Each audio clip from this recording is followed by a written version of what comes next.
Boa noite a todos. Estamos em direto novamente nas nossas conversas espíritas semanais no Facebook do Centro de Cultura Espírita de Caldas da Rainha. Hoje temos um tema sempre importante, que é falar da vida para além da morte. O tema é a ilusão da morte. Tudo passa. Será que a morte é uma ilusão? Será que a vida continua? Será que tudo passa mesmo? Ou tudo acaba no leito de morte? Terá sentido matarmos ou não? Vamos ver isso. Para conversarmos sobre este assunto, temos dois convidados já conhecidos da grande maioria dos espectadores do nosso Facebook, como mandam as regras do cavalheirismo, do antigamente, porque eu já sou um fóssil do século XX. Vamos começar pelas senhoras, né? Pela Joana Farat. A Joana Farat é médica, é espírita e é uma grande ativista do movimento espírita português e internacional e vai estar aqui hoje para falarmos deste tema, não só do ponto de vista profissional, mas também espiritual. E temos o Jorge Gomes, que é mais conhecido que o Papa, é uma referência de facto no movimento espírita português, para quem teve o privilégio de o conhecer. É um escritor, não só espírita, mas também noutras áreas, onde ele é especialista autodidata na área da flora e da fauna, e também jornalista, entre muitas outras coisas que ele sabe fazer. Sejam bem-vindos, os dois. Muito obrigado por terem aceito o nosso convite. Boa noite, obrigado. Boa noite, obrigada a nós. E para começar pelas senhoras, Joana Farat, de onde é que vem o desejo de deixar de viver? Não é um contrassenso, já que nós instintivamente, passa a redundância, temos o instinto da sobrevivência, trazemos o reino animal? É verdade. Por vezes, realmente existem momentos na nossa vida em que estamos num sofrimento que achamos que nunca passará e que nunca ultrapassaremos. Mas a verdade é que tanto o estar bem como o estar mal, ambos passam e são passageiros, não é? A felicidade não é um sentimento com que nós estejamos sempre, e o sofrimento, também por mais pesado que nos pareça, também não é para sempre. E a verdade é que durante esses momentos de sofrimento, não é? Se nós realmente acreditarmos que não existe nada para além da vida,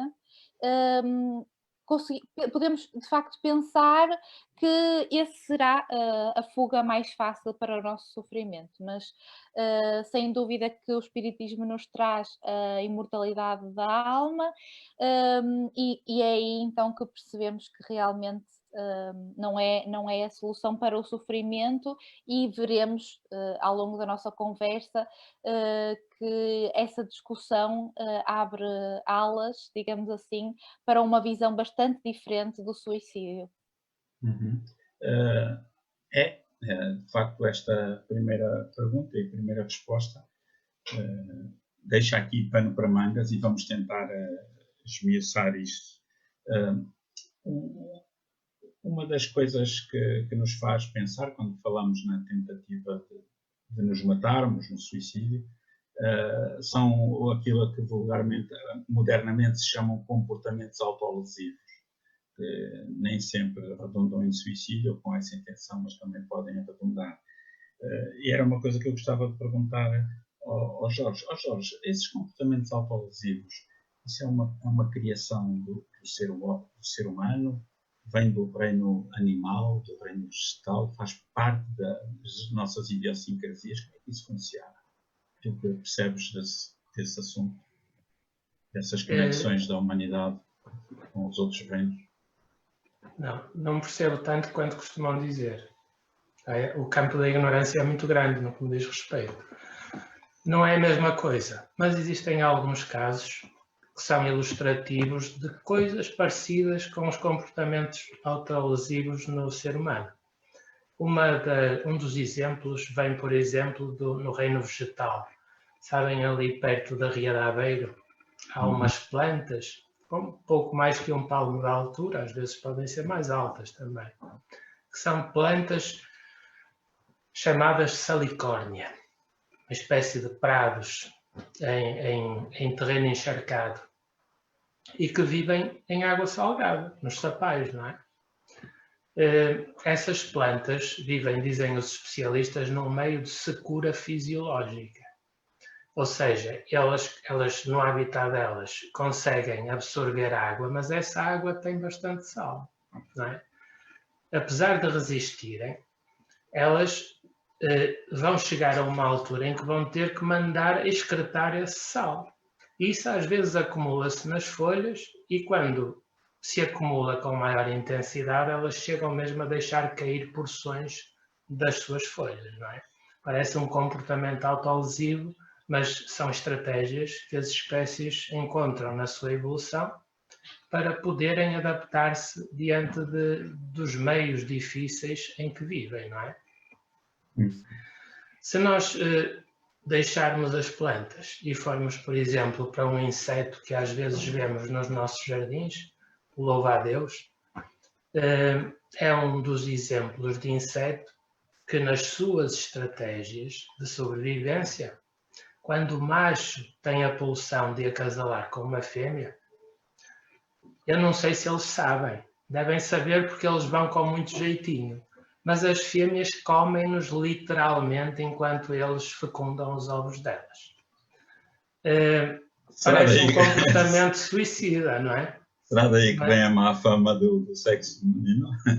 Como mandona em relação ao sexo masculino? Depende. Eu ouço dizer, por exemplo, na falcoaria, são as fêmeas de falcão peregrino que interessam aos falcoeiros, porque os machos são mais pacíficos, as fêmeas são mais agressivas. Bom, mas voltando aos insetos que são mais interessantes. Ok. Fica para outra altura. Pronto. De facto, o que acontece quase sempre é que a fêmea aceita a presença do macho, começam a cópula e enquanto o esperma masculino vai fecundando os ovos, a fêmea aproveita e está com apetite também, deglute o macho por inteiro. Estás a falar do... Desculpa lá, estás a falar do louva-a-Deus. Sim. Mas existem espécies de aranhas que não são insetos, não é? Espécies de aranhas em que os machos também são comidos pelas fêmeas por muito jeitinho que tenham na aproximação, não é? Não é a mesma coisa que um ser humano ter um comportamento lesivo, não é? Eles têm uma pulsão instintiva, não é? Eles têm mesmo que se reproduzir. Pois. Na fase adulta dos insetos, por exemplo, só existe praticamente, em muitos casos, para se reproduzir. Alguns nem se alimentam. Não é o caso do louva-a-Deus. Mas no ser humano pode haver algo muito mais complexo de falta de aceitação das circunstâncias da sua vida num dado momento em que isso aparece como um problema de saúde pública que interessa tratar, não é? Que interessa cuidar, porque muitas vezes acontece também com pessoas que nos estão próximas e nem sempre nós percebemos isso. Este é um assunto que vai dar pano para mangas. Nós convidamos os nossos espectadores a colocarem as suas questões através do chat, da sala de conversa do Facebook, do Centro de Cultura Espírita, e garantimos que nenhuma pergunta ficará sem resposta. Joana, o que é que pode esperar, sei lá, alguém que quer deixar de viver? Alguém que está cansado, diz assim, eu quero deixar de viver. O que é que podes esperar essa pessoa do lado de lá? Nada? Tudo? Meio-meio?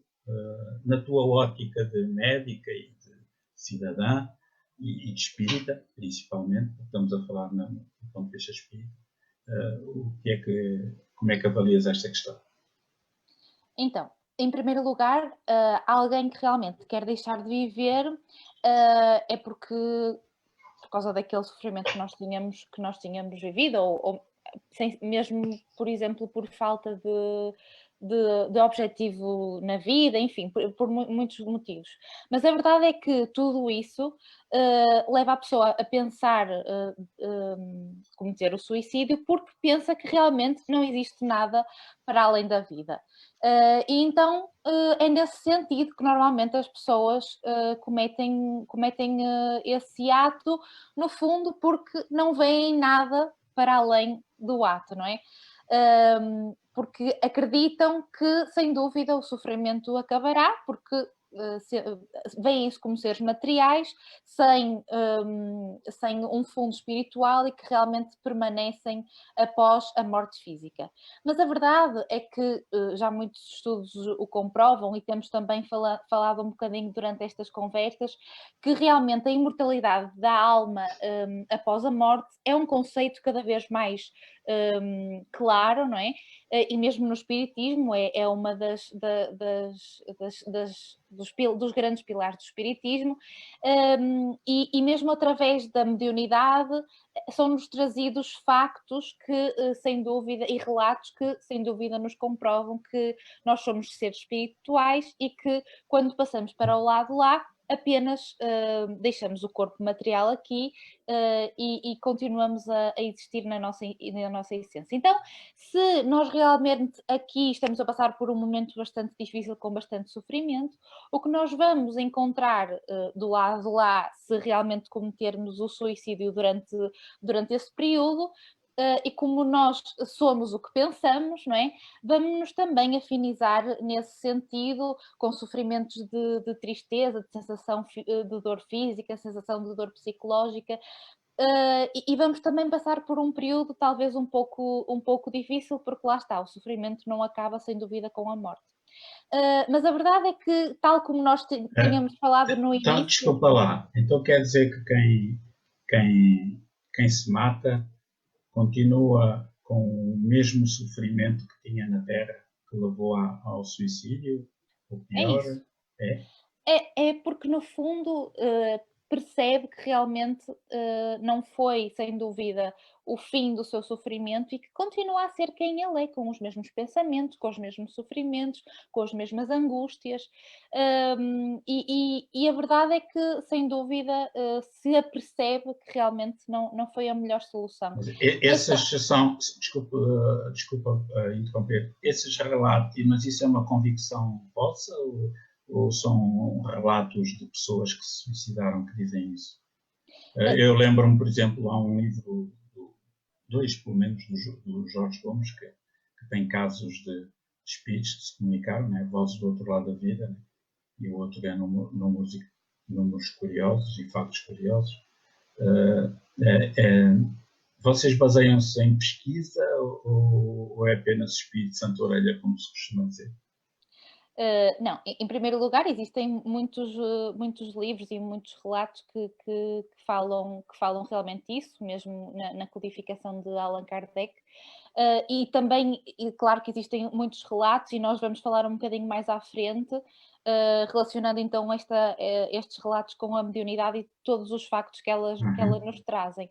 Mas a verdade é que eu, ao falar do sofrimento que permanece após a morte, gostaria também de dizer que esse sofrimento também não é para sempre, porque, tal como nós estávamos a falar no início, nem a felicidade nem o sofrimento são para sempre, ambos são passageiros. Então, claro que após um momento de sofrimento e de outros espíritos perceberem que realmente não acabaram com a sua vida para acabar com o sofrimento, é claro que eles vão ter a oportunidade de ultrapassar todos esses sofrimentos, ultrapassar todas essas dificuldades e, sem dúvida, atingir algum dia a felicidade, ou seja, todo esse sofrimento também não é para sempre, digamos assim. Então, se eu bem percebi, das três hipóteses, que a pessoa que se tenta suicidar, que quer encontrar o nada, neste caso não quer, o nada seria nada, não existe. A única coisa que existe ou é encontrar uma situação de felicidade, se morrer bem, ou de infelicidade, se morrer mal. Será isso, não é? Exatamente. Vamos esmiuçar isso. Aliás, eu gostava de puxar aqui para para a vossa análise um póster que traz este. Não sei se gostaria que vocês comentassem, não sei, ou o Jorge ou a Joana, este póster, não, este assunto que fez parte também de um estudo, né, e de um póster que a ADEP divulgou, mas que saiu essencialmente neste número do Jornal do Espiritismo, de uma médica espírita, psiquiatra, portuguesa, ou neste caso brasileira, mas vive em Portugal há 30 anos, em que ela diz que, de facto, temos de encarar isto com uma dimensão multifacetada, né? Não pode ser só preto e branco, né? Queres fazer algum comentário a isto, Jorge? Sim, acho que o artigo é bastante extenso, não é? Uma página inteira. E está disponível na internet, através do site da ADEP. Mas o que nós achamos interessante nesse extrato é precisamente que abre o assunto em vários ângulos, não é só um ângulo. Às vezes, entusiasmados com as propostas do pensamento espírita, não é? Tão aberto nos horizontes da vida, nós podemos entrar num certo fecho de perspectivas, segundo o qual a gente acredita que alguém vai visitar uma associação que não tem fins lucrativos, não é? É recebido no atendimento privado, e a pessoa abre-se e diz que está a pensar, não está a ver outra saída senão tentar matar-se, não é? E as pessoas não se perguntam se há outras condicionantes que são fatores de risco, do ponto de vista até médico, de psicologia clínica e outros, que são importantes ter em conta, e pensa-se que às vezes só o facto de se dar apoio na associação espírita, que isso chega para ajudar a pessoa. Não chega. E é nesse aspecto que acho que esse extrato é importante. Tem que ter acompanhamento médico, tem que ser algo mais cuidado por especialistas na área da saúde. O movimento espírita, a associação espírita pode complementar, dar um apoio, mas só por si não tem força para resolver casos complicados. Certo? Sem dúvida. Aliás, tu tocaste num ponto que me é muito querido, porque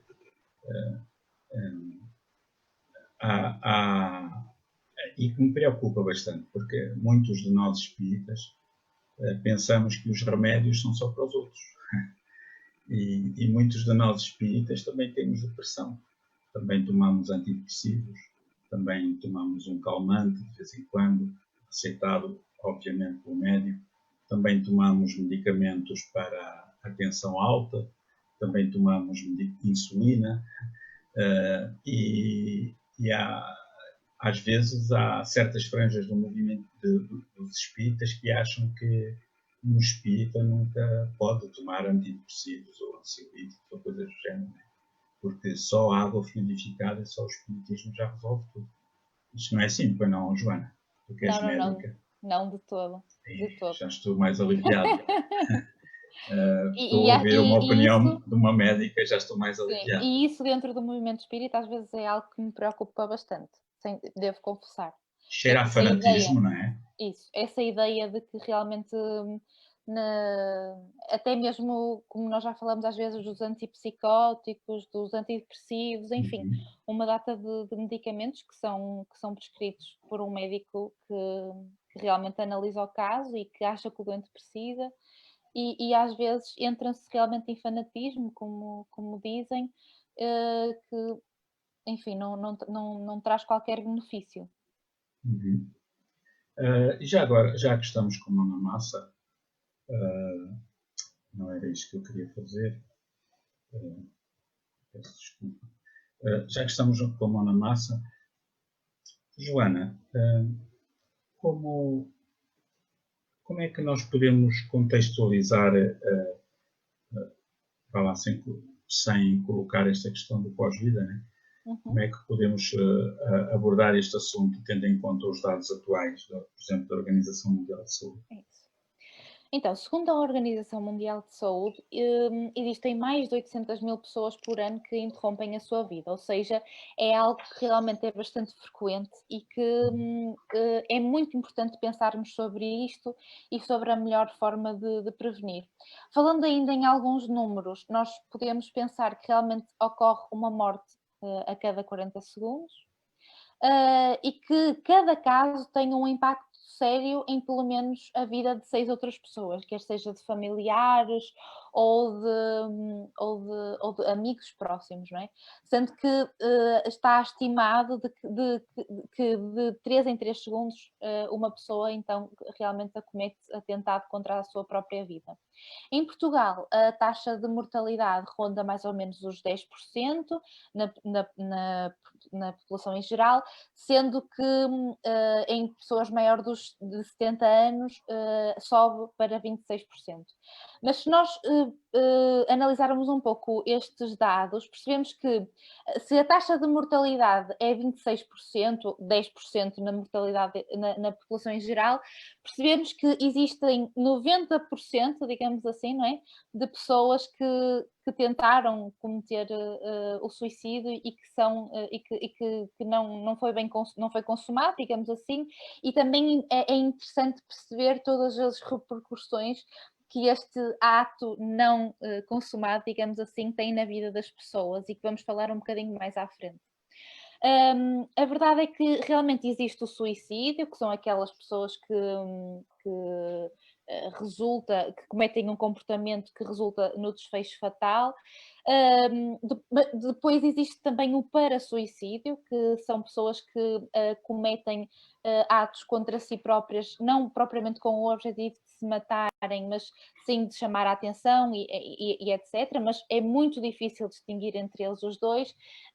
E depois há também uma interseção que são doentes que de facto morreram, mas se calhar nem sequer tinham a intenção de morrer, como por exemplo tomar uma dose a mais de um medicamento que não saberiam que era letal, enfim.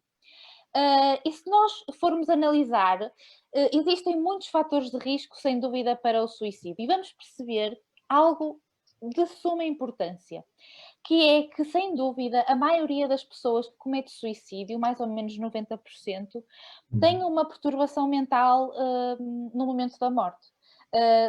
Maioritariamente depressão, mas também em 22 dos casos está acompanhado de alcoolismo. Portanto, nós ao percebermos que realmente existe um grande componente de doença mental, quer seja de transtorno do humor, quer seja de esquizofrenia, enfim, percebemos que é um fator de risco que nós conseguimos tratar, que nós conseguimos agir perante ele, não é? E melhorá-lo e tratá-lo ao ponto da pessoa realmente não cometer este ato sobre si própria, porque muitas das vezes realmente é uma perturbação mental, é uma doença mental que aumenta o risco de suicídio.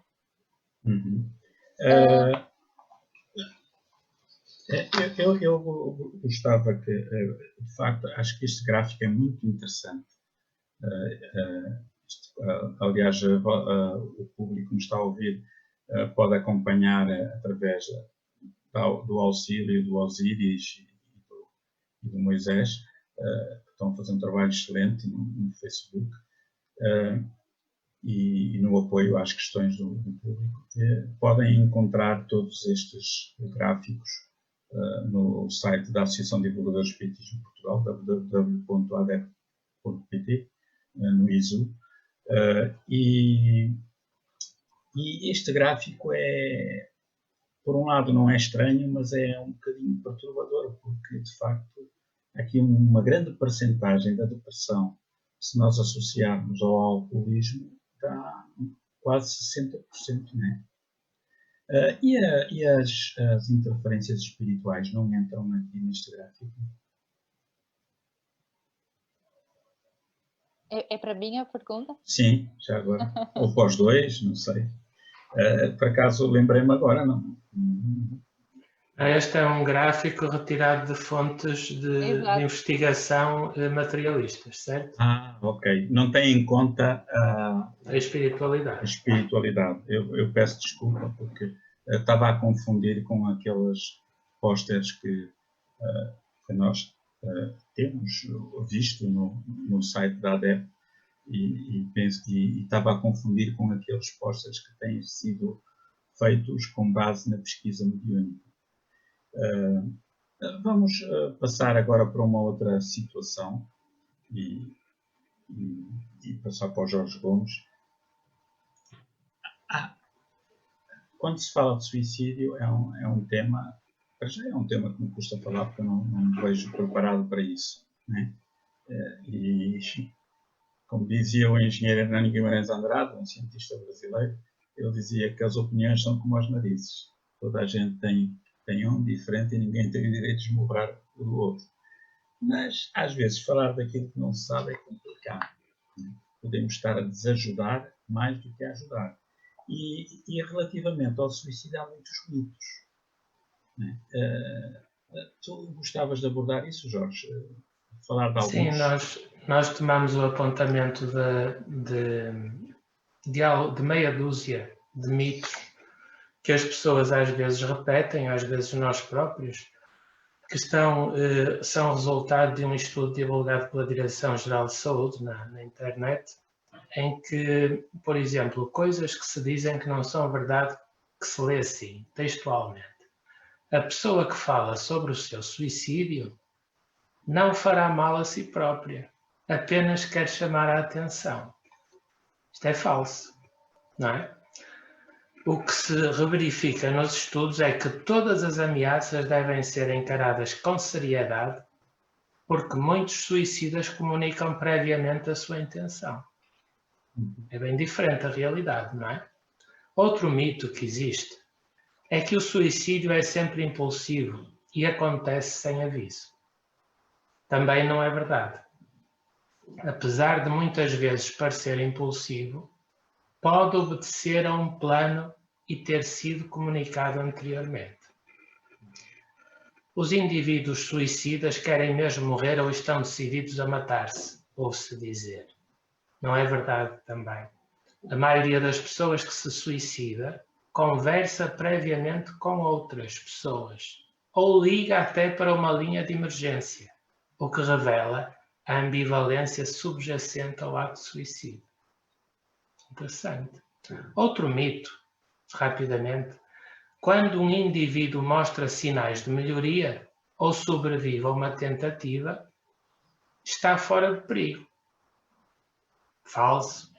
Na verdade, um dos períodos de maior risco, dizem os especialistas, é o que surge durante o internamento ou após a alta. A pessoa continua em risco. E aparentemente é o contrário, né? Achamos o contrário. É muito fácil pensar à toa. Outro mito que se tem sobre este assunto é a tendência para o suicídio é sempre hereditária. Falso. Há ainda dúvidas acerca desta possibilidade.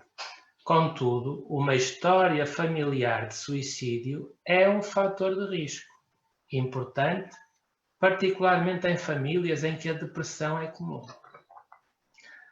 Outro mito, estamos quase a terminar estes apontamentos, se alguém falar sobre suicídio com outra pessoa, está a transmitir a ideia de suicídio a essa pessoa.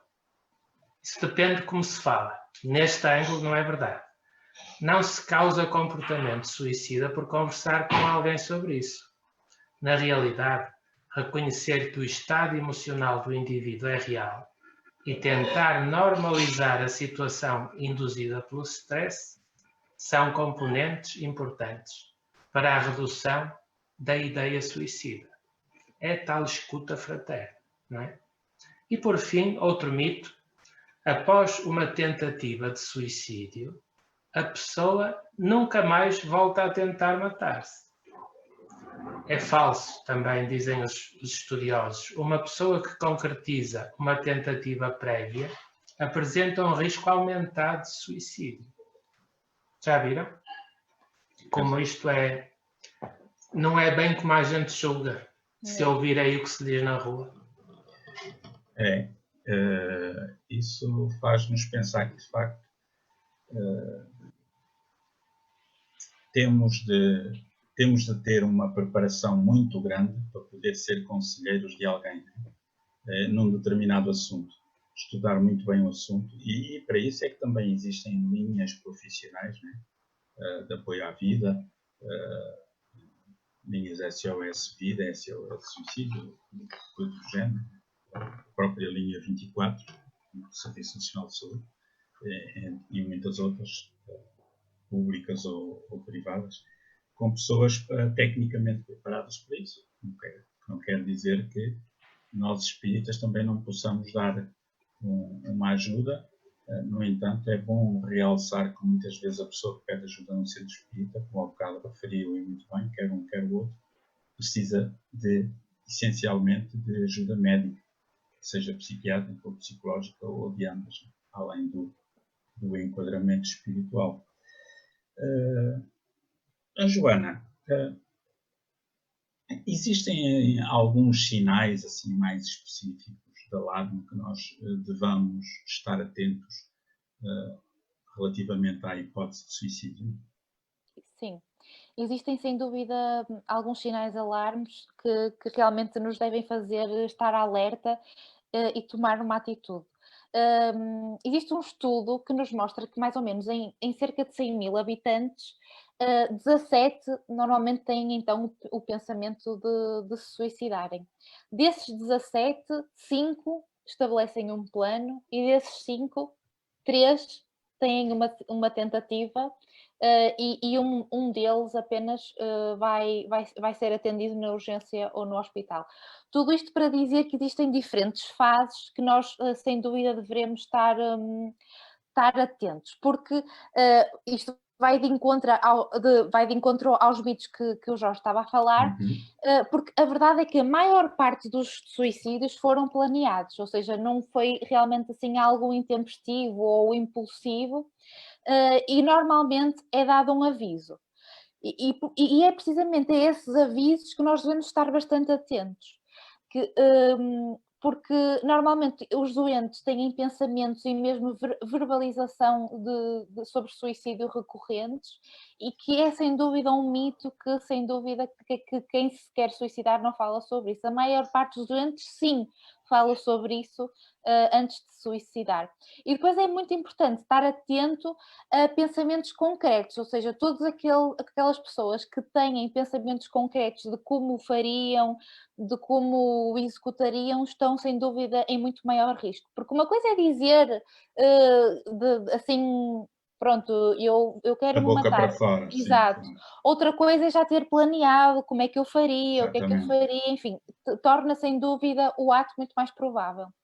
E depois também estar atento a alguns sinais, como por exemplo, que no fundo que as pessoas estão a preparar para cometer o suicídio, no fundo como pagar contas, escrever cartas de despedida, comprar materiais, enfim, tudo isso nos deve alertar, porque realmente percebemos que a pessoa está realmente a estabelecer um plano. E é nesse sentido que nós pensamos, enquanto familiares ou enquanto amigos, se nós notarmos esses sinais de alarme, o que é que nós devemos fazer, não é? Era isso que eu ia perguntar precisamente, o que é que nós devemos fazer se Isso. notamos E ali todos alguma esses sinais de dinâmica. alarme, não é? Eu acho que a coisa mais importante, antes de tudo, é não julgar. Porque às vezes até é uma pessoa que, a nossos olhos, não é? Tem tudo, sei lá, tem uma vida confortável, tem um emprego, tem, sei lá, tem tudo para ser feliz. E às vezes, quando uma pessoa verbaliza connosco todo esse sofrimento e o que está a pensar fazer, ao nós julgarmos-lo no fundo diminuímos o sofrimento dele. Então acho que sem dúvida a parte mais importante é validar o sofrimento dele e fazê-lo entender que nós estamos a perceber pelo que ele está a passar e estamos a perceber o seu sofrimento, que não deve ser nada fácil.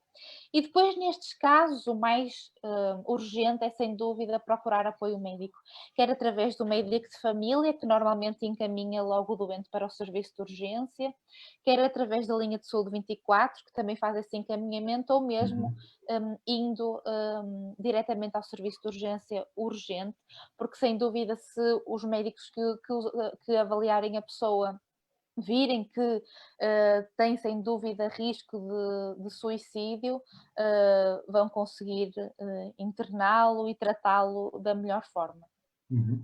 Muito bem. Este assunto é de facto importante. Deixa-me só referir aqui que estamos a ser acompanhados, entre muitos outros, referir apenas alguns que vêm do estrangeiro, a São Celeiro de Mies, na Suíça, Marilda Nunes Alves, do Brasil, Pedro Ribeiro, do Braga, boa noite, Adalva Vieira também, Miguel Pereira, do Rio de Janeiro, Brasil, e temos aqui uma outra pergunta da São Celeiro, mas será para o fim. Aliás, vamos continuar com esta sequência e continuem a mandar as vossas perguntas, mas vamos ficar desta maneira. Desta vez vamos fazer de maneira diferente e colocar as perguntas na parte final, porque ficará melhor enquadrado. Jorge Gomes, o que fazer quando se pensa em desistir da vida? Às vezes nós conhecemos pessoas que seja a morte natural ou provocada, nós constatamos que aquela pessoa desistiu de viver. Né? O que se deve fazer quando se pensa em desistir da vida? Não se isolar, procurar ajuda. Não é? Já se referiu aí, mas não quero demais sublinhar, o acompanhamento médico é fundamental nos casos mais sérios, não é? E inclusivamente psicológico. O apoio da família e dos amigos, não como censura, mas como alguém que valida essa dificuldade, como dizia a Joana há bocado, é fundamental. Há uma série de linhas de apoio em Portugal também, da Sociedade Portuguesa de Suicidologia. Existe o SOS Voz Amiga, o SOS Estudante, o Telefone da Esperança e outros contactos que são escutas fraternas, em que as pessoas têm alguém disponível e com formação para as ouvir, porque muitas vezes daí pode nascer uma luz, não é? Para que esse ato terrível não venha a acontecer. O que parece surgir nesse universo de sofrimento, digamos assim, é que a pessoa está nessa fase da sua vida, que não passa de uma fase de facto, a sentir dificuldades em que acha que não quer continuar a viver assim. Então, se não quer continuar a viver assim, no seu inconsciente acha que aquilo vai ser sempre assim. Não vai ser sempre assim. A vida traz mudanças fantásticas. Há uma frase de um autor que eu mal conheço, mas que achei a frase muito interessante, que é Charles Kettering, em que ele diz assim, uma grande realidade: não desista, vá em frente. Há sempre a hipótese de vir a tropeçar em algo maravilhoso. É verdade. Não é ficção. Então, para além disso, também pode dar-se o caso de, como complemento, e apenas como complemento, procurar ajuda dentro das informações que a doutrina espírita proporciona, que são muito válidas se bem compreendidas. Desde a existência de Deus como causa primeira de todas as coisas, a inteligência suprema, não é? O conceito e a experimentação, o contacto, as informações que temos sobre a imortalidade do ser espiritual que todos somos, a continuidade das situações, as eventuais melhorias, não é? As vidas sucessivas com todas as implicações que as nossas ações têm nelas, a lei de causa e efeito, a pluralidade dos mundos habitados. Tudo isto, se bem estudado e bem dialogado, bem entendido, com base em factos, pode dar um significado para o sofrimento que estamos a atravessar. E isso vai tornar muito mais fácil ultrapassar essa experiência e muito mais fácil suportá-la nessa fase de transição enquanto não a superamos. Não é? Quer dizer então que o facto das pessoas conseguirem penetrar filosoficamente e vendo os factos espíritas comprovados no tempo de Kardec, como no século XX, em Skoll, na Inglaterra. No tempo de Kardec e hoje em dia. Há cerca de 2 ou 3 anos, em reunião mediúnica, os amigos espirituais trazem, sem nós sabermos, o caso de um suicida que se suicidou num hospital com um cancro prolongado, e ele pede que passemos a mensagem dele às outras pessoas. As pessoas, por muito que sofram, que não se metam nisso. Ele já estava farto nas visitas de ouvir a comiseração velada da família sobre o sofrimento dele. Ele diz no esclarecimento, no alívio que lhe foi proporcionado nessa manifestação através do médium.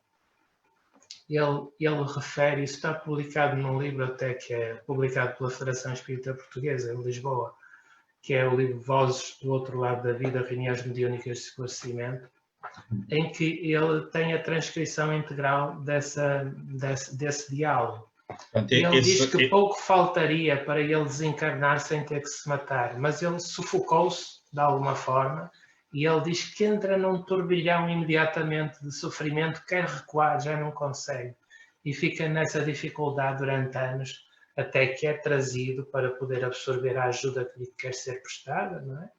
Uhum. E então, depois disso tudo, dessa catarse, sente o alívio, com dificuldade a respirar de início, depois melhora, dialogamos, e no final é adormecido e levado pelos amigos espirituais para uma recuperação que provavelmente vai trazer lesões até numa vida futura, quando ele vier a reencarnar.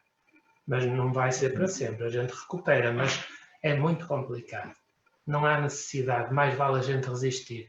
Correr a corrida até ao fim, até à meta e não desistir antes.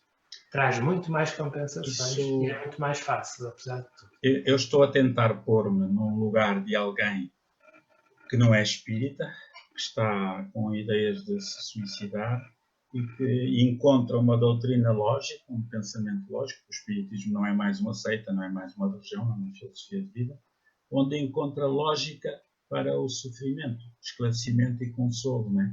Onde nós percebemos, sobretudo, que ele não é para sempre. Ele é superável, é uma fase, é uma nuvem que está a passar e a gente vai conseguir voltar a ver o sol. E que muitas vezes está ligado até a vidas passadas, não é? A gente questiona-se porque é que na minha família eu tenho um cancro e o meu vizinho do lado não tem, e ele é muito pior pessoa do que eu, é uma besta e eu não sou.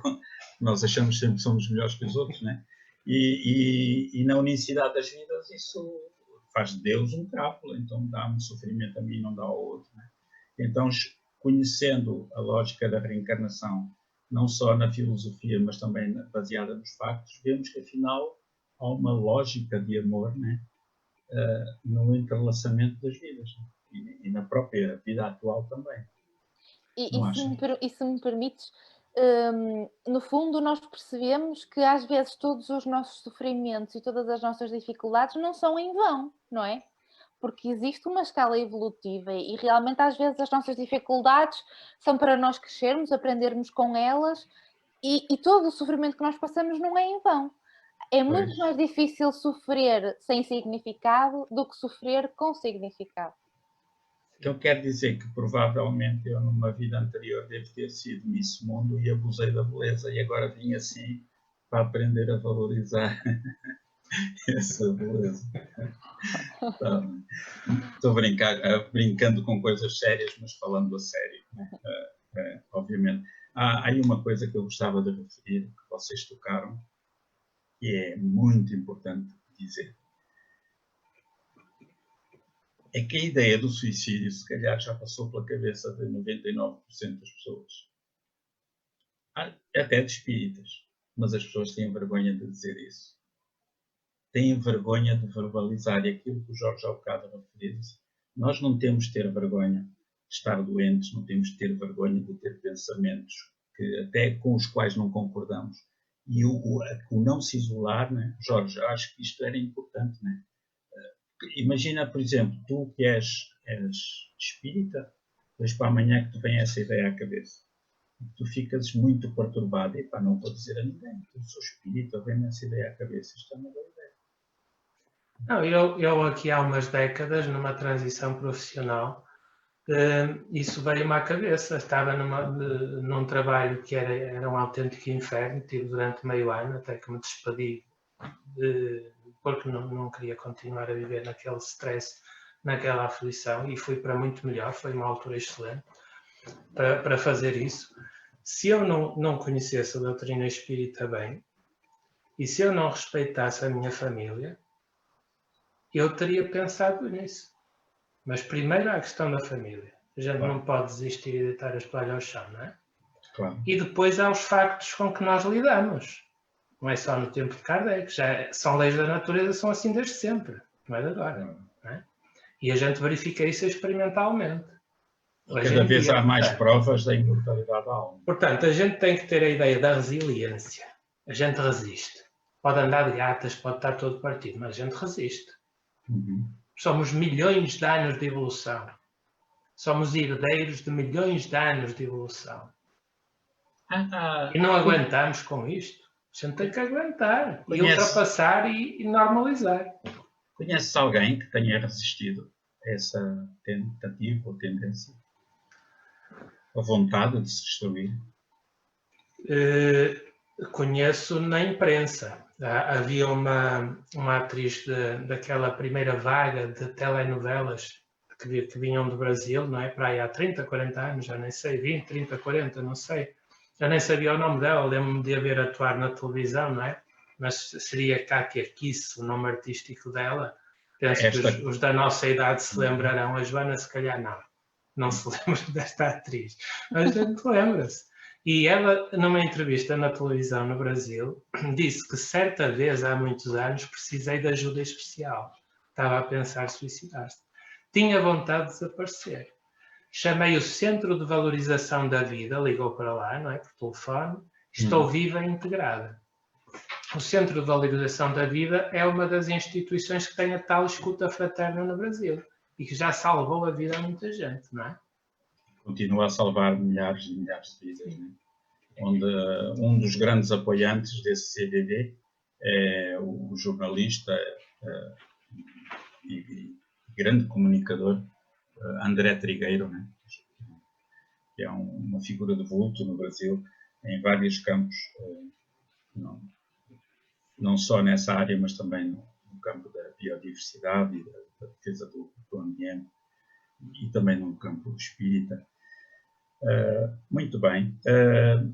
Joana, existe algum exemplo na história de alguém que tenha cometido suicídio e que tenha aproveitado a experiência no sentido de evolução? Olha, fiz isto mal, agora vou aproveitar. Sim. Não sei se me fiz explicar bem. Sim. Olha, eu sempre que penso neste tema, penso num dos exemplos que todos conhecemos da história, que é nada mais, nada menos do que Judas. Judas Iscariotes. Judas Iscariotes, que após ter traído Jesus, realmente se suicidou, não é? Se enforcou. E que depois de tudo isso entrou num sofrimento terrível, mesmo com a culpa e de tudo aquilo que fez e tendo, enfim, terminado a sua vida. Mas há um relato de Humberto de Campos, psicografado por Francisco Cândido Xavier, num livro que se chama Palavras do Infinito, em que realmente eles se abeiram de Judas e veem um espírito cheio de luz, enfim, daqueles espíritos que nós percebemos que já têm muitas centenas de anos de evolução. Então, se nós pensarmos em Judas, não é? Logo na altura em que realmente se terminou com a vida, depois de tudo aquilo, na altura de Jesus, podíamos pensar que se calhar ele nunca se levantaria, não é? Depois de tanto sofrimento, que realmente seria bastante difícil ele se regenerar. E a verdade é que agora é sim um dos espíritos com mais adiantamento moral, porque ele utilizou essa experiência e esse sofrimento como forma de crescimento olhando para ela, muitas das vezes, já não com culpa, mas sim como algo que foi um marco na vida dele e que lhe permitiu, sem dúvida, crescer na caminhada em direção a Deus. Como dizia ao bocado o Jorge, quer dizer, ele tropeçou numa oportunidade de crescimento, levantou-se e seguiu adiante. Sem dúvida, sem dúvida.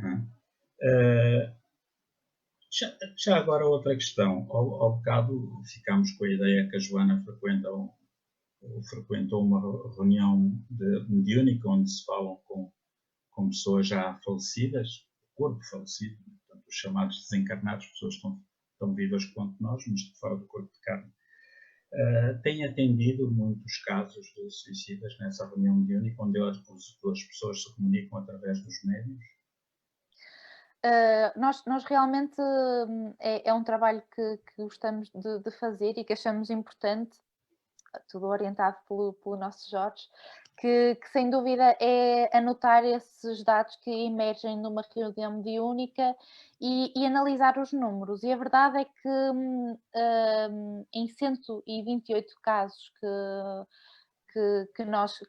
Lá está, nem todos os casos nós conseguimos apurar a causa da desencarnação, mas em 221 casos que nós analisamos, conseguimos perceber que aproximadamente 10% foram suicidas. E normalmente é interessante perceber que chegam lá quer com uma sensação de dor física, quer com uma sensação de dor psicológica, e apesar de a maior parte dos espíritos que chegam lá para nós falarmos com eles não saberem que já estavam desencarnados, porque sem dúvida que a morte é um processo tão natural que às vezes eles nem dão por isso, então aparecem-nos lá sem sequer saber que já morreram. Era isso que eu ia perguntar, precisamente, quando eles se manifestam, se eles sabem que estão do lado lá da vida ou se ainda acham que estão do lado de cada vida. A maior parte deles não sabe, cerca de 69% não sabe que desencarnou, mas 30% aproximadamente sabem. E é interessante perceber que a maior parte dos suicidas com quem nós falamos já sabem sim que já desencarnaram e que já estão na vida espiritual, e a maior parte das vezes o que nós ouvimos da parte deles é: eu só queria morrer.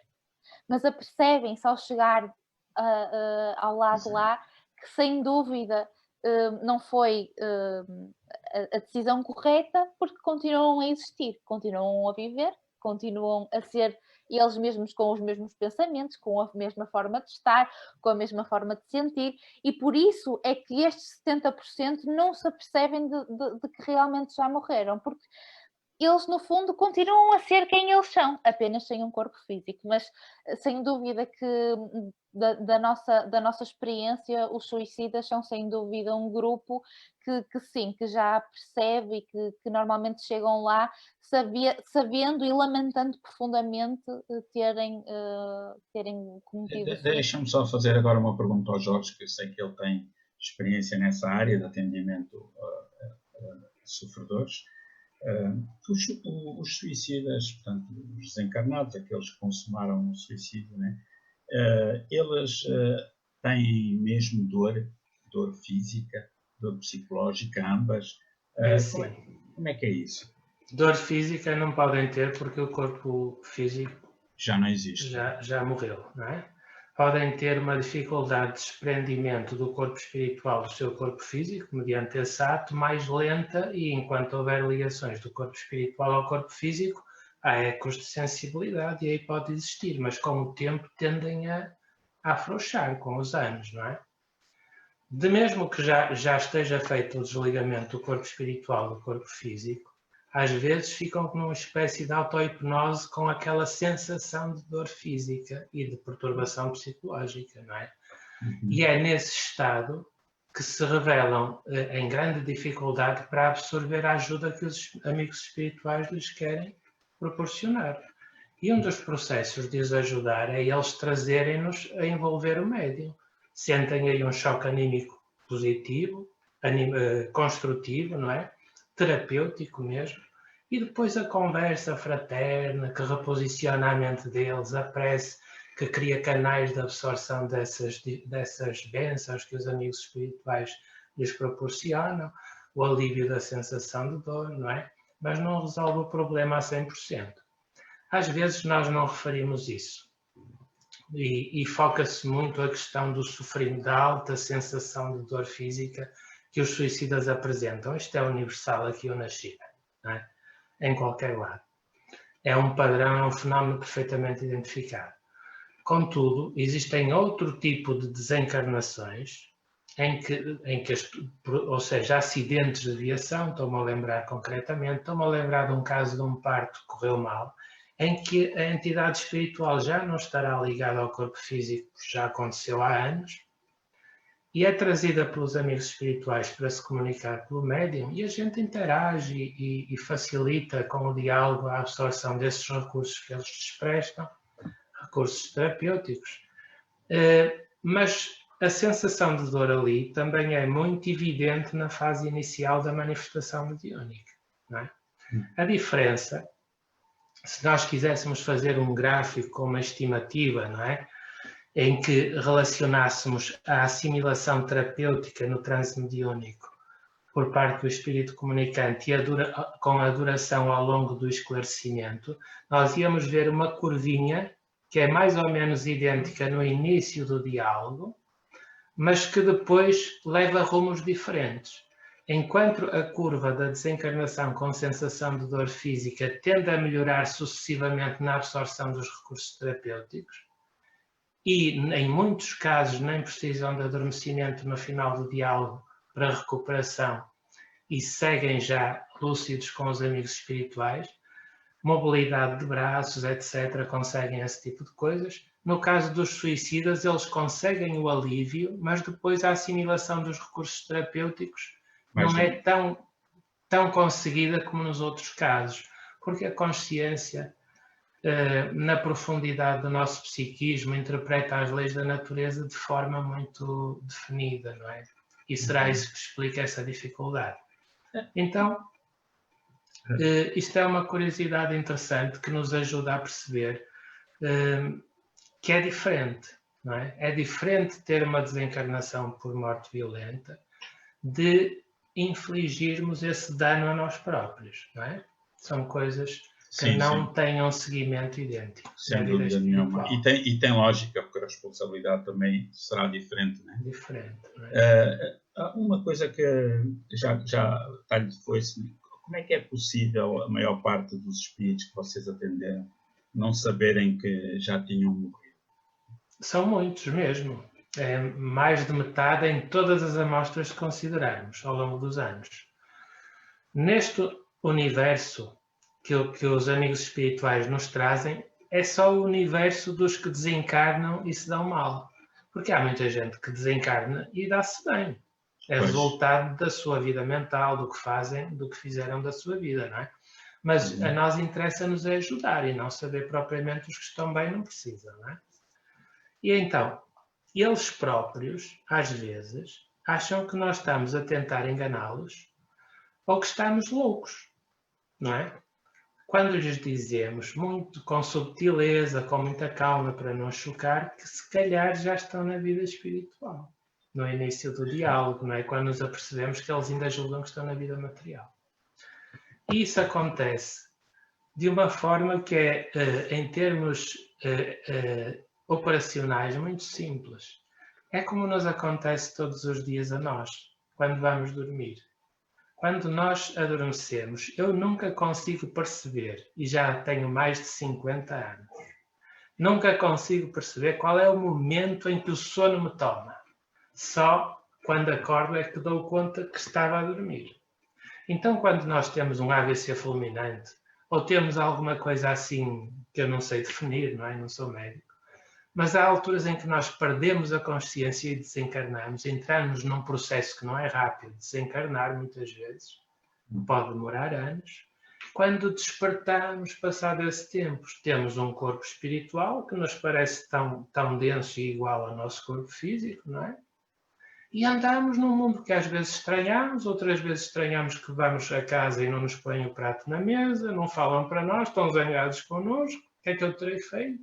Não é? E quando chegam à altura do diálogo, do esclarecimento, quando nós temos que lhes dizer que não deram por ela, eles acham que nós estamos a enganar. Mas é isso que acontece. Perda de consciência é como o adormecimento e passado um tempo despertar, já desligado do corpo físico, mas com o corpo espiritual. E confusos, porque nunca perceberam bem o que é que se estava a passar. Outros acham que pelos sítios em que deambulam houve uma calamidade, é tudo irreconhecível e não sei o que mais. Aliás, é tudo muito variado. Estava pano para mangas e estou mesmo aqui a controlar o tempo e peço desculpa por cortar a palavra, mas deixo uma dica para quem nos estiver a ouvir. Podem ir à loja online da Federação Espírita Portuguesa ou telefonar para lá e eles enviam pelo correio. Tem vários livros, tem O Céu e o Inferno de Allan Kardec, mas tem também, o Jorge Gomes tem 5 livros editados, 4 deles abordam estas áreas e são todos de muita qualidade, não é por ser meu amigo, aliás tenho o privilégio de ser amigo de ambos, mas dos 5 livros, 4 deles falam precisamente deste assunto em vários viés, portanto em vários campos, e que certamente irão auxiliar a entender melhor. Joana, os últimos são os primeiros. Uma última pergunta antes de passarmos às perguntas do público, que está ali desejoso à espera da resposta. Como é que a família deve encarar, se calhar a pergunta mais difícil ficou para o fim, como é que a família deve encarar a partida de um ente querido por suicídio? Às vezes é uma espécie de uma pecha, de uma nódoa social. Já Sim. Foi mais, felizmente. Como é que deve encarar isso? Eu acho que por tudo o que nós tivemos a falar hoje, desde o início até agora, uma das coisas mais importantes é, sem dúvida, não pensar mal do suicida, do familiar que suicidou, ou mesmo, enfim, julgá-lo, mais uma vez caímos aí. Porque realmente temos que perceber que, sem dúvida, foi uma situação bastante difícil em que ele emergiu, não é? E que realmente o sofrimento em que ele está agora, que nós percebemos que não acaba com a morte, não é? Precisa dos nossos bons sentimentos para ele conseguir reagir de forma construtiva. Então é bastante importante que se lembrem dos momentos afetuosos, dos momentos felizes.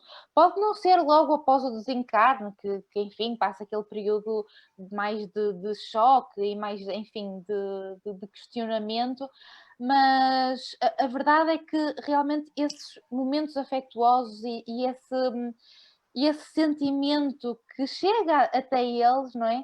Muitas das vezes fazem-nos despertar e fazem-nos olhar para um ponto da vida completamente diferente. Então eu acho que essa é a forma melhor que nós temos de ajudar.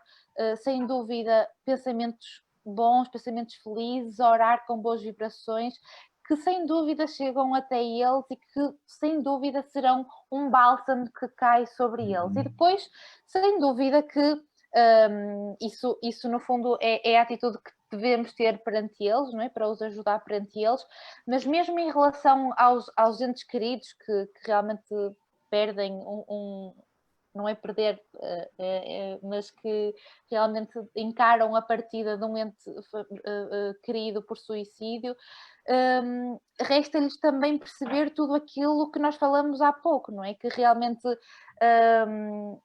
existem muitas. O sofrimento não é interno, não é? Em primeiro lugar, portanto, pensar que sem dúvida o sofrimento dele também não vai ser eterno e que depois existem inúmeras formas na escala da justiça de Deus de reajustar erros, enfim. De levantar, não é? Exato.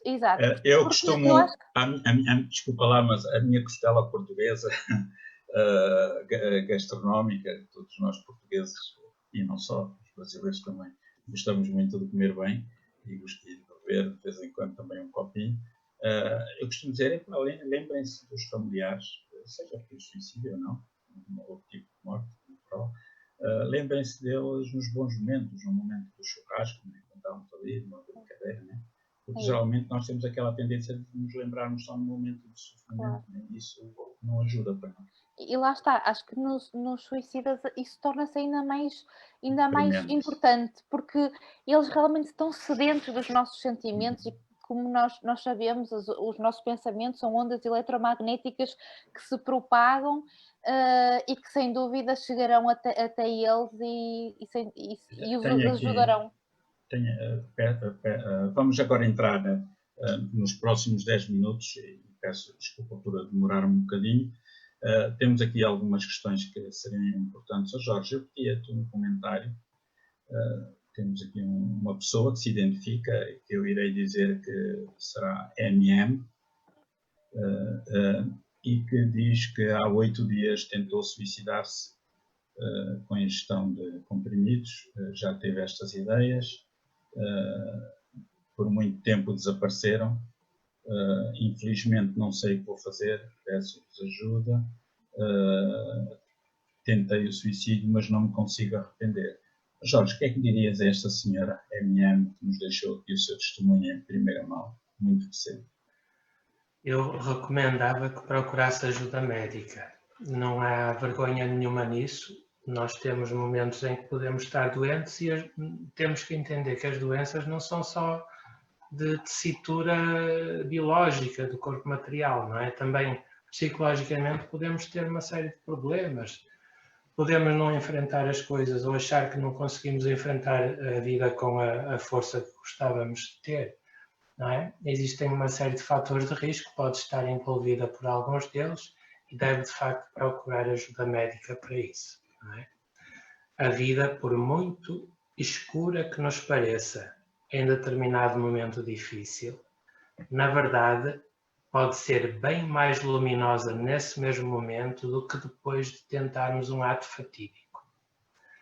Para nós, que estudamos o assunto, não há dúvida nenhuma que é pular da frigideira para o fogo alguém que se suicida, não é?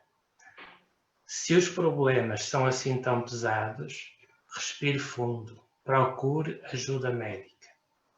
Veja até que ponto também, quando as associações espíritas reabrirem depois da pandemia, algum apoio fraterno pode ajudar a desabafar. Antes disso, veja as linhas de apoio que penso que terão sido partilhadas no Facebook durante a conversa. SOS Voz Amiga, Sociedade Portuguesa de Suicidologia. Até pode ligar para lá todos os dias, não é? Tem gente a qualquer hora, em princípio. Em muitos casos é assim, não conheço particularmente cada caso. Tem pessoas preparadas para saberem ouvir e saberem aconselhar. Muito bem pensado. Ok, olha, fica aqui esta dica.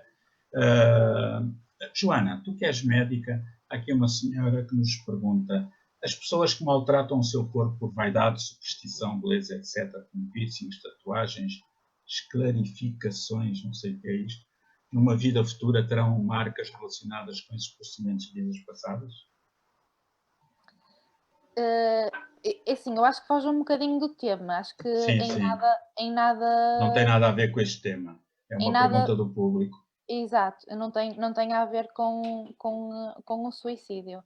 A verdade é que ainda não temos informação suficiente para afirmar isso e eu só gosto de falar daquilo que realmente nós temos comprovação, a comprovação quer em livros que nos são trazidos, como por exemplo o conceito universal dos ensinamentos dos espíritos, né? Conforme Kardec defendia, né? Um pouco por todo o mundo, mesmo o ensinamento. Assim, a verdade é que tudo o que nós fazemos no nosso corpo, não é? Fica impregnado no perispírito e depende muito da intenção também. Né? Exatamente. E claramente tem uma repercussão. Agora, não sabemos se é boa, se é má ou se é inerte, digamos assim. Portanto, não podemos dizer que... Não podemos afirmar sem dúvida que fazer tatuagens, fazer piercings, fazer esclarificação faz mal, digamos assim, ao perispírito e vai ter consequências futuras. Porque se nós pensarmos nessas coisas, podemos pensar em outras coisas, como por exemplo também a obesidade, a hipertensão, a fumar, exatamente. Ou seja, isso na minha perspectiva, lá está, não estou a relacionar com informação que eu já li vinda do mundo espiritual, mas digo, na minha opinião, existem muitas outras coisas que podem ter consequências muito mais deletérias do que às vezes um furo, um piercing, enfim. Mas claro que tudo tem repercussão no perispírito. E aí também acho que é muito importante, mais uma vez, não entrarmos no fanatismo e percebermos que existem coisas que nós fazemos todos os dias que têm repercussões no perispírito muito mais grave do que propriamente piercings e tatuagens. Jorge, há aqui uma pergunta. Podemos esperar, após a morte física, um plano espiritual, como é demonstrado no filme O Nosso Lar? Pelos vistos, toda a gente quer ir para o Nosso Lar. Eu gostava de ir para um sítio melhor. O Nosso Lar fala de vários níveis, digamos assim, de várias populações, não é? Fala do chamado umbral e fala também de uma cidade organizada, não é? Sim. Com atividades úteis. É um bocado assim. Nós podemos imaginar o mundo espiritual como quando visitamos um outro país. Se nós formos, por exemplo, até aqui perto da Espanha, nós encontramos muitas Espanhas. O sítio mais fuleiro em que eu já entrei num restaurante foi em Espanha.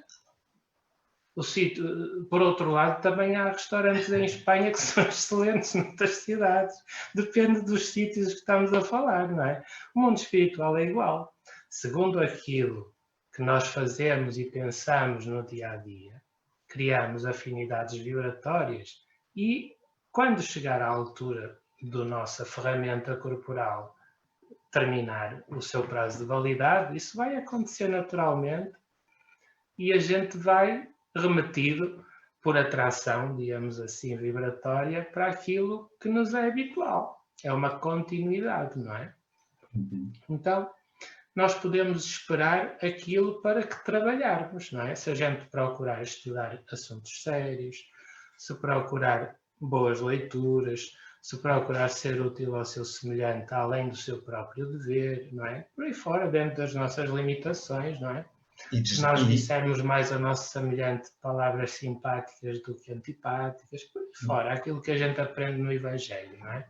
E desdramatizar, não é? Desdramatizar, não exagerar problemas que se calhar não são tão graves como a gente os põe, não é? Se a gente simplificar e se aproximar daquilo que Jesus de Nazaré nos ensina em essência, a tornar-nos melhores pessoas, será tudo uma questão de continuidade, não é? Mas nenhum de nós está sozinho. Todos temos um enquadramento familiar na espiritualidade. Pessoas que se interessam por nós, que tentam ajudar-nos sempre que nós deixamos. Jorge, já que estás com a mão na massa, a pergunta aqui a Cláudia Lúcia. Quando se reencarna vítima de um suicídio, portanto, o suicida, quando reencarna, não vai sofrer também consequências desse ato, reencarnando com doenças físicas, psicológicas, deficiências, etc? Nós sofremos consequências de tudo e beneficiamos de consequências de tudo. Até de não fazer nada, se não fizermos nada, temos consequências, não é? É claro que um ato de dano ao nosso corpo físico vai imprimir algum dano no corpo espiritual, certo? Esse dano pode resolver-se mais ou menos rapidamente, segundo as atenuantes, segundo as agravantes, cada caso é um caso. Mas é muito frequente que numa vida, numa reencarnação, normalmente logo que possível, haja determinadas lesões do corpo espiritual que vão ser absorvidas pelo corpo material, pelo futuro corpo material. Mesmo que seja uma vida de infância breve, ao desencarnar dessa outra vida, já vai mais aliviado, como se o corpo físico fosse um mata-borrão que absorve essas substâncias geradas por nós próprios, por nossa própria consciência no nosso corpo espiritual, não é?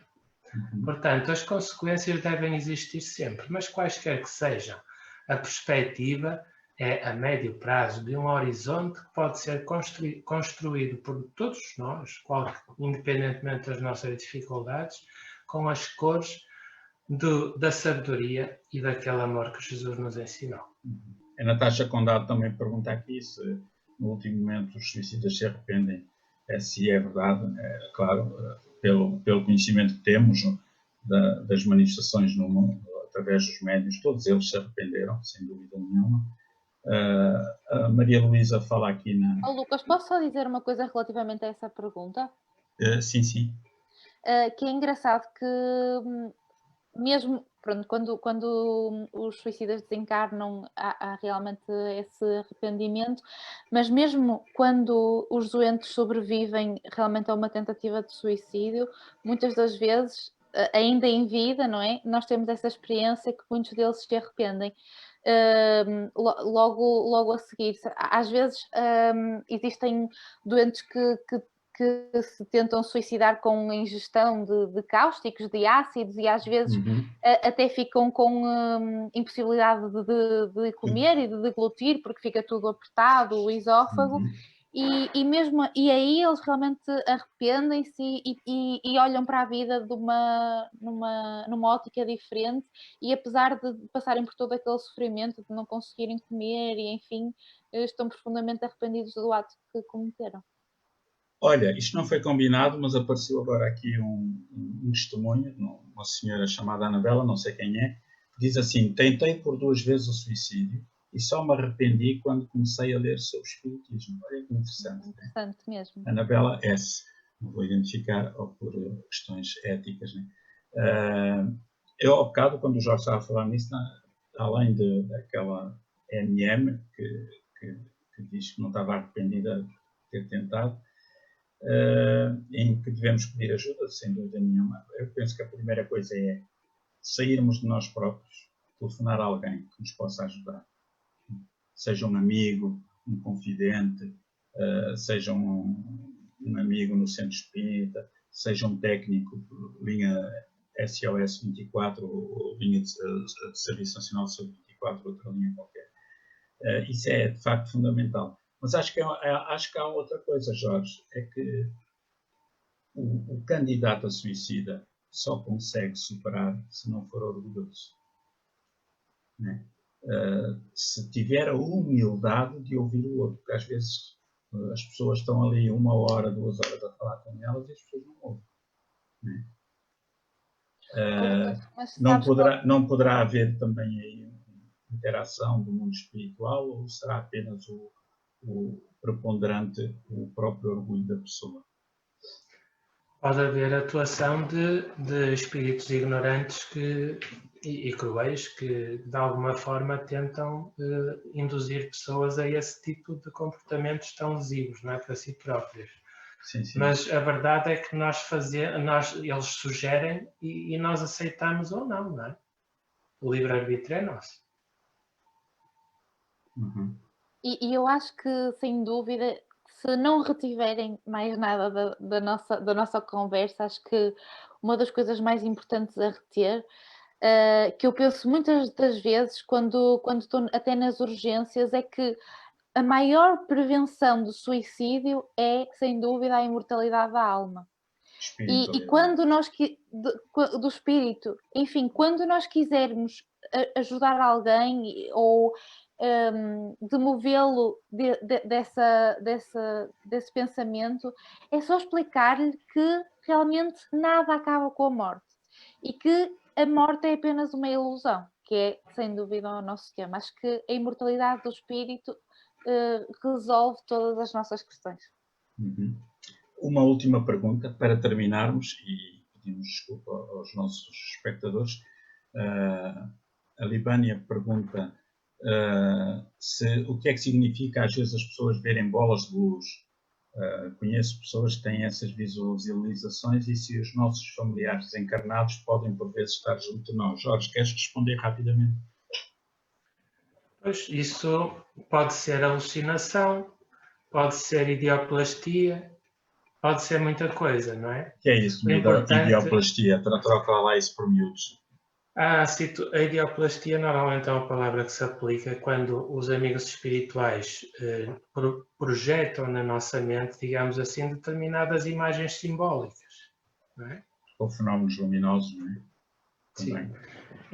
Agora, ver bolas de luz, mais vale as pessoas, quando têm esse tipo de fenómenos, terem calma, irem estudando o assunto, não é? Uhum. Porque isso não há de ser sempre assim. Pode evoluir, se for o caso de haver muita unidade de evidência, não é? Pode evoluir para fenómenos mais expressivos, mais claros, ou desaparecer completamente, não é? Muito bem. Portanto, não é nada mais. Sobre os familiares desencarnados, a gente deve desejar que eles trabalhem muito e sejam muito felizes na vida espiritual, tal como nós estamos a tentar fazer aqui assim nesta bolsa de estudo, que é esta vida terrena em que estamos de passagem, não é? E nunca chamar por eles, muitas coisas. Nunca chamar por eles, nem não lhes pedir-lhes fazer ajuda. Cobranças, não chamar por eles, porque, não é? Às vezes precisam mais de ajuda do que nós. Sem dúvida. Bem, vamos terminar. Confesso que esta dupla é mais difícil de gerir o tempo, porque é uma dupla que tem muito conteúdo para dar, não quer dizer que os outros não tenham, e as questões multiplicam-se, ficaríamos aqui certamente. Somos mais fala-baratos, não é? E agradecemos do fundo do coração a atenção de todos, mas há coisas importantes, não se vão já embora, que nós temos para falar. Gostávamos que nos recomendasses um livro, Jorge. Para quem está a pensar suicidar-se, que livro é que tu recomendas? Pronto. Quem quiser aprofundar o assunto e saber como falar sobre o assunto, ter uma visão bastante completa, eu recomendo este livro, que é excelente. Chama-se Viver é a Melhor Opção. Não é? Viver é a Melhor Opção, de André Trigueiro. Uhum. É um jornalista que fez muita pesquisa sobre o assunto e confesso que ao lê-lo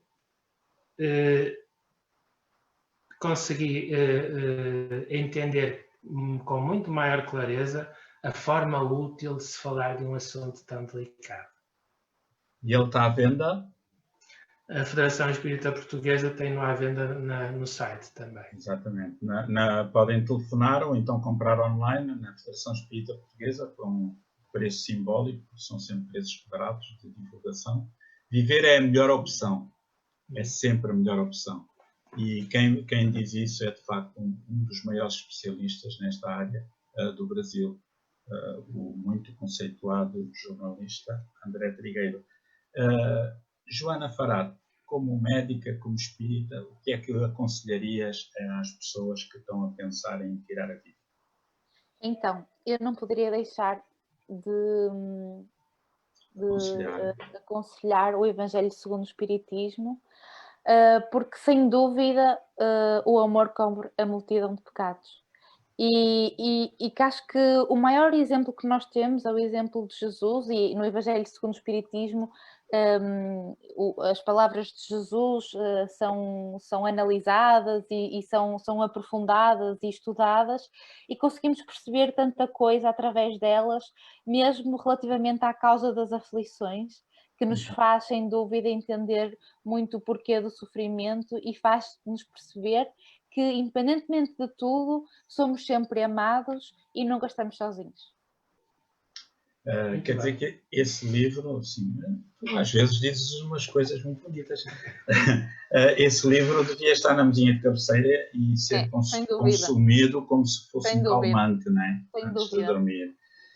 Eu aproveito também para, hoje, excepcionalmente, sugerir um livro que, se quiser matar, por favor, não faça antes de ler este livro. Memórias de um Suicídio. É um livro muito duro, difícil.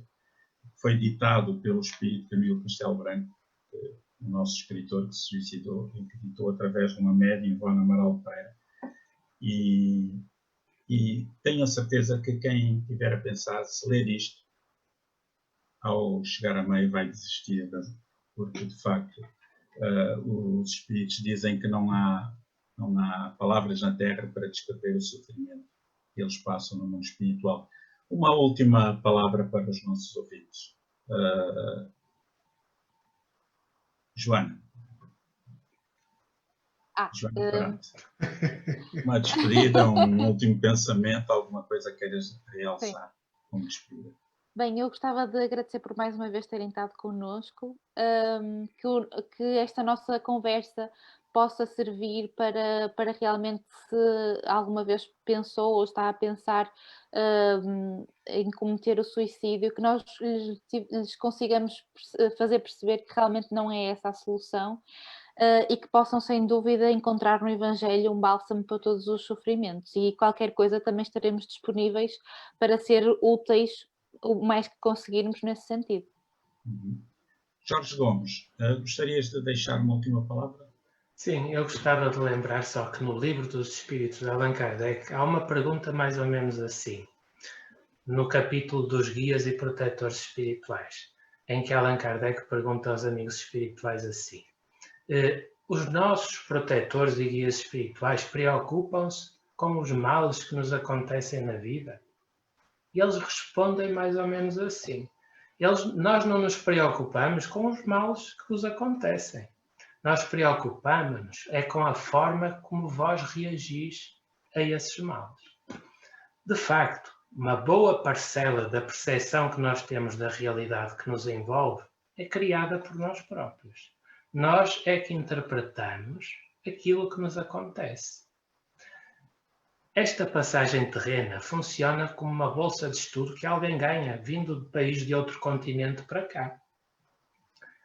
Se estamos aqui neste curto período de tempo de algumas décadas, não devemos esperar um cruzeiro cor-de-rosa, mas devemos esperar uma oficina com poeira, ferramenta, trabalho, suor e, por vezes, sangue, quando a gente se magoa na oficina, não é? Recuperar, ser resiliente. A gente tem que correr a corrida até ao fim, não vale desistir. Por muito que a gente tenha que ganhar fôlego, aguentar, inspirar-se no caminho, devemos perceber que se aguentarmos e resistirmos até à meta, só depois é que perceberemos todas as vantagens por não termos atirado a toalha ao chão. Então é essa meta de esperança que devemos guardar nos corações até a atingirmos, não é? Todos já somos seres muito antigos, já tivemos muitas vidas. Estamos a melhorar mesmo sem sabermos, face ao que éramos há não sei quantos anos, face ao que poderemos ser no porvir. Vale a pena resistir e o amor, sem esperar nada em troca, ou tanto quanto possível assim, é o grande balão de oxigênio que nós podemos alcançar no nosso dia a dia. Nenhum sofrimento dura para sempre e todos devemos esperar o melhor da vida, porque isso está a acontecer a qualquer momento. E amanhã é outro dia, não é? Muito obrigado a ambos. Amanhã, sábado, é outro dia. E amanhã, às 18 horas, podem continuar a ouvir o Jorge Gomes, porque irá ser feito o lançamento nacional do seu 5º livro espírita, porque ele tem outros livros profissionais relacionados com a flora e com a fauna, de grande qualidade, diga-se passagem. E então, este livro é um livro que é o único que eu saiba no movimento espírita a nível mundial, em Portugal é o único de certeza, em que faz a ligação entre Charles Darwin, Russell Wallace e o espiritismo. É um livro de muita qualidade, em papel couché, cores, baratinho, e tem muito conteúdo. Vale a pena. Amanhã vai ser lançado o livro, não vou falar sobre ele, claro, às 18 horas no Facebook da ADEP, da Associação de Divulgadores. Não percam, porque realmente vale muito a pena. É um livro extraordinário. É fininho. Mas demora a ler porque tem muito conteúdo. Tem prefácio da Joana. Pois, ainda por cima. Vale a pena. Reflexões sobre a evolução das espécies à luz do espiritismo, lançamento online, amanhã às 18 horas no Facebook da Associação de Divulgadores Espíritas de Portugal. Boa noite estivemos a falar da a morte é uma ilusão. Não se esqueça disso. Até 2 8 dias, se Deus quiser. Tudo bom.